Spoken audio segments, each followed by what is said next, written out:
नमस्कार दोस्तों। आज हम उस शक्ति की बात करने आए हैं जो हर नागरिक के पास है, लेकिन जिसकी अहमियत को हम अक्सर भूल जाते हैं। हम बात कर रहे हैं वोट की।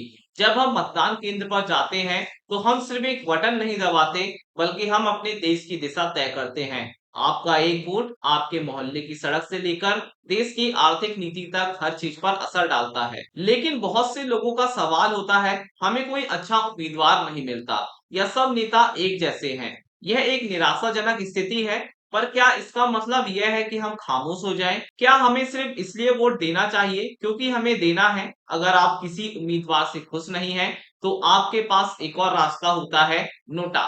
नोटा का मतलब होता है नन ऑफ द अबव। यह एक शक्तिशाली संदेश है कि आप मौजूदा विकल्पों से सहमत नहीं हैं, लेकिन अगर आपको लगता है कि आप इससे ज्यादा कुछ कर सकते हैं, तो एक और तरीका भी है। क्या आप जानते हैं, आप खुद भी अपने पसंद के किसी योग्य व्यक्ति को चुनाव में खड़ा कर सकते हैं। हमारा संविधान हर योग्य नागरिक को यह अधिकार देता है। अब इसका तरीका क्या है? सबसे पहले अपने आसपास किसी ऐसे व्यक्ति को चुनें जिस पर आपको भरोसा हो। वह कोई ईमानदार डॉक्टर, शिक्षक या सामाजिक कार्यकर्ता हो सकता है। फिर उसे चुनाव में खड़ा करने के लिए कुछ आसान कदम उठाने होंगे, जैसे उम्मीदवार की उम्र 25 साल होनी चाहिए, उसे भारत का नागरिक होना चाहिए, उसका नाम उसी क्षेत्र की मतदाता सूची में होना चाहिए। ये शर्तें पूरी करने के बाद उस उम्मीदवार को अपने चुनाव क्षेत्र के 10 अन्य मतदाताओं से एक प्रस्ताव पर दस्तखत करवाने होंगे।